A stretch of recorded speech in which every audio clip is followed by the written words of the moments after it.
Hello, good evening. Welcome to the Trails Radio Show. Thank you for joining us today. Today, my special guest is entertainer Mr. Jimmy Chappell. Thank you, and join us in a minute. Okay, Mr. Chappell, my first question to you is, how did your career begin? How did you get started in your career? Well, the strangest thing, I volunteered for the Army back in Pennsylvania. Mm-hmm. I was born in Perry Como's hometown, Perry Como and Bobby Vinton and the Four Coins. Mm-hmm. And there were 254 men who were on a train going to South Carolina to Fort Jackson. And halfway down there, I went to a diner car and had some lunch, and the train stopped. And then when it started out again, I went back and my car was gone. So I was going, instead of going to Fort Jackson, South Carolina, I was going to Washington, D.C. So I was AWOL the first day in the Army. So when I finally got there, they put me with a group from Atlantic City rather than Pittsburgh. And what happened, I never sang in my life. I never performed in my life. And I was in the barracks with a fellow who worked at a club called the 500 Club in Atlantic City. And he was going into special services right after basic training, and they allowed him to practice at night. So I used to go over with him and just hear him practice. And then one day, I sang a couple songs with him. One day they called me to go in for an audition for the General's Band. I said, "You have to be kidding. I'm not a singer." And they said, "You're in the Army? That's an order." So I went over there, and I walked in, and I said, "There must be a mistake." They said, "Is your name Jim Chiappetta?" Which was my name at that time. And I said, "Yes, sir." They said, "Well, sit down, we'll call you."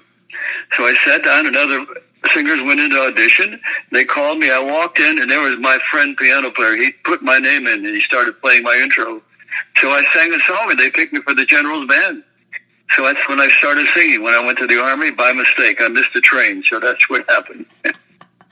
Yeah, isn't life funny that way? You never know. Yeah. Well, thank you. When the door opens, you have to just go through it and see what's there, you know? Oh, yeah, there's always opportunities. Yeah, you can always pass them up, but, always open them first. Open the door for opportunities. Exactly. Well, thank you for your service, by the way. You were in the Army, so thank you for that. Yes. You're welcome. My next question is, are you still entertaining? Are you still performing? Are you still... Yes, I'm still performing. I work with Don Rickles in Las Vegas several times. Oh, wow. And on cruise ships. I worked on cruise ships for about 17 years, traveling all over the world I was in the 90s with all of the ex-Vegas acts who used to work in Vegas, Della Reese, and all these acts that weren't working in Vegas anymore were working on ships, so I worked with them. And I started studying broadcasting. I have a degree in radio and television. Mm-hmm. And I started writing, and I wrote a musical game show that a fellow by the name of Mark Corwin, who was the director of the Wheel of Fortune, he produced it with me. And I'm currently now still singing, but mostly writing. I wrote a screenplay, and actually I wrote a show for the homeless that I just finished. I'm going to try to promote it in the next couple of months. Oh, wow. Well, you've been busy, and that's good to keep busy as long as you're having fun and enjoying it, That's it. And, I met a fellow by the name of, when I worked with Don Rickles, then I met quite a few older entertainers who were like in their 70s and 80s. And they said, I love what I do, and as long as I make people happy and can enjoy, I'll keep doing it. So that's what you have to do in your life. As long as you're happy and healthy, that's number 1 and 2. Other things you can acquire, Absolutely. Yeah. Let me ask you a question. How did you get started in this? Well, I'm 19 now, but I started in the business at 13 when I was young, and I started in radio voiceovers, doing voiceover announcements for online and radio, and then I met a few friends that said, you have a wonderful voice for radio, a disc jockey or a interviewer, you should try that. And I did disc jockey. I was a disc jockey for 2 years. I did jazz music. I played jazz music records, all kind of the older music. That's my style. I like the older music. But And then I switched to interviewing radio like I'm doing today, interviewing actors, musicians, writers. And Right. I enjoy it very much. And I'm also a theater actor. I've done some theater work and still do voiceovers, so I enjoy it.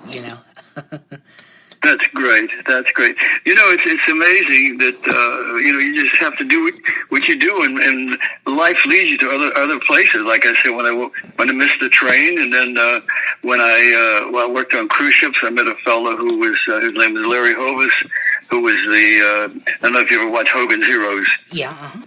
He was a fellow with a sheepskin hat, and he was a director, and he's the one who encouraged me to start writing screenplays and television.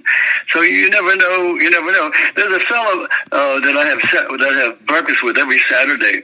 His name is John Rappaport, and he was the head writer of MASH. Uh-huh. He was the producer of MASH and Laugh-In, All in the Family, and he was a disc jockey in Chicago. Oh, wow. Yeah, and what happened, he came here on a vacation many years ago, sat down at a restaurant to have breakfast, and a man by the name of Gary Owens sat next to him, who he never knew before. They never knew each other, and Gary Owens heard him talking about being a disc jockey.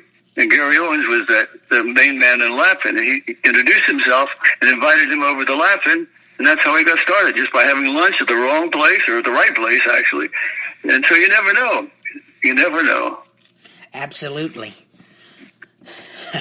My next question is, what do you find is the most challenging part or the most difficult part for you throughout your career or in the industry for you? The most challenging part, when I was in New York, I went to Cleveland Institute of Music, then went into New York and started doing a little acting and that type of thing. Mm-hmm. And I met two fellas, I won't mention their names, but I was working at the place called the Bone Swan, the Village, with Joanne Worley, who used to would be in Laugh-In. Mm-hmm. And they introduced me to two other men who wanted to handle me, and they were involved with the syndicate. And at that time, I'm talking about in the 70s, they controlled everything. And they told me I just did Guys and Dolls with Alexander Hunt from the Metropolitan Opera. I played Sky Masterson, and I did that. And so I thought about it. I was one of five in my family. My father passed away. He was 39 years old only. And my mother had five children. And she brought us all up. And we lived in a little town called Cannonsburg, Pennsylvania, only 6,000 people. And when I talked to these fellows from the syndicate, they offered me, everything. And, all I could think of is, Jim, if I did that at that time, if it would have embarrassed my mother for a minute, I wouldn't do it. So I turned them down. And that was challenging because they controlled everything. And then after that, there were certain places I couldn't work. And that's when I went into acting more and radio because, I had to do something else. And years later, I went under the name of Jimmy Chips at that time because my name is Chippetta, and they used to call me Chip when I was a kid. And then when I came to California, I signed with RCA Records, and we changed my name to Chappell, Jimmy Chappell.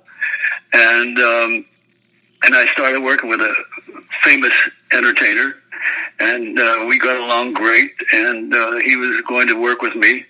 And we were planning on, working 20, 30 weeks a year all over the world. And so we were ready to sign a contract, and he went out of town and came back. And he said, Jim, I don't think I'm going to be able to do this. And that was the really challenging part. We couldn't figure out why, because we were best of friends, and they used to go to his house for soup and whatever. And then my manager called me about 3 months later. He said, did you ever go under the name of Jimmy Chips? And I said, yes. He said, well, did you ever turn anyone down? And I said, yes. And I guess what they do is they found out Jimmy Chappell used to be Jimmy Chips. And I said, no. Now they said no. So I had to go on. That's when I went on Chips because they didn't control any of that. So it's challenging. But you know what? Every challenge made me do something else. If I didn't have that challenge, I wouldn't have gone into acting. I wouldn't have gone into broadcasting. And so, and I, like the song says, I did it my way. And sometimes you regret things, but then other times you just think about it. And if I embarrassed my mother, nothing would have been worth it, to me. Mm-hmm. Yeah. challenges, they can improve you, as long as you learn from it, and I'm always up for a challenge, I go for it, but yeah, they can improve you. You just have to look at, make sure you don't do the same mistake again, next time, and exactly. Yeah. Do you have any upcoming projects? I know you mentioned you were working on a project or a play for the homeless. Do you have anything else upcoming? Yes, I'll tell you what I have. I had about an old newspaper collection, 10,000 newspapers about 20 years ago, and I just finished listing them. And last Wednesday, an agent came to look at them, and she's going to list them. She's going to put them on the somewhere where they buy that type of thing. And so, as of the end of this month, I want to have to be able to work on my projects because I had to get rid of that so I could get that off my mind. But I have a screenplay that I wrote, 2 screenplays, and a children's exercise show. My musical game show that I could send to you. We produced that about 8 or 9 years ago, and I'm going to try to promote that again. And the show for the homeless, which is really a great need for that right now. Mm-hmm. Yeah. So I'm more into the writing now. I want to get that going. Yeah, well, that's good. I write a few scripts myself, and writing is very important. You get more. It makes your brain process, you get it out on paper, it's... Exactly. Yeah. Well, it's good to stay busy, like I mentioned. That's it. Fun busy, as long as you enjoy it. Yeah, that's great. And you never know. We should keep in touch because there's, if we ever start producing anything, I really like to help other people, and especially, if you're, I wrote another show called One Step Away, and I want to interview people who became famous, and that one step that made it happen, like my friend from, MASH. I mean, if he didn't sit down at that restaurant, he would be back in Chicago being a disc jockey, which isn't a bad deal, but he became famous with that. I met Neil Diamond's piano player. We go have breakfast every Saturday. And, just everyone has a day where it happened for them, Mm-hmm. And just like you never know. Hey, we're talking right now. Who knows? I may run into someone who has doing a TV show and as a jockey. They want a young jockey starting in the business. And we say, "Gee, what happened?" I never met you before. Here we are, and this happened. So that's life. Like the song says. And you just have to. One door closes, the other door opens. Absolutely. Yeah, that's the funny thing about this industry and in life in general. You never know what's going to happen next, but be prepared for it. That's right. So, where are you living now? I'm in Mississippi, but I'm originally from Louisiana. Oh, okay. Yeah, I did an album in Nashville. It was beautiful there. It was beautiful. Oh, wow. Yeah. Yeah, I haven't traveled I've been to, Tennessee and Florida, but I haven't traveled to many of the northern states, like California, New York, Pennsylvania. Hopefully one day, but Yeah. Well, it's great what you're doing. I mean, it's fantastic. At 19 years old, you've done a lot already. You've done more than most people in a lifetime. Thank you very much. Well, Mr. Chappell, it's been a pleasure talking to you. I'm so glad we finally were able to do this. I know we were both busy for a while and couldn't pin a date down to do this, so I'm glad we finally were able to do it. Same here. Look, I wish you all the best in the world. You're young and you have a whole future ahead of you, and I can just tell, talking to you over the phone, you're a people person. That means a lot. Absolutely. Well, when you perform, a lot of times when I perform, people will come over to me and say, I felt like you sang that song just for me. And that's important. And I studied with Stella Adler in New York City. She was an actress, a teacher. She taught Marlon Brando, and she was a great teacher. And she always said, sing the words. Sing the words. Don't worry about the melody. Sing those words and tell that story so that people can relive their story. So that's what you did today on the phone for me. Thank you very much. I'll send you a link to the interview so you can listen to it once I upload it. And Okay, will you let me know how to do that?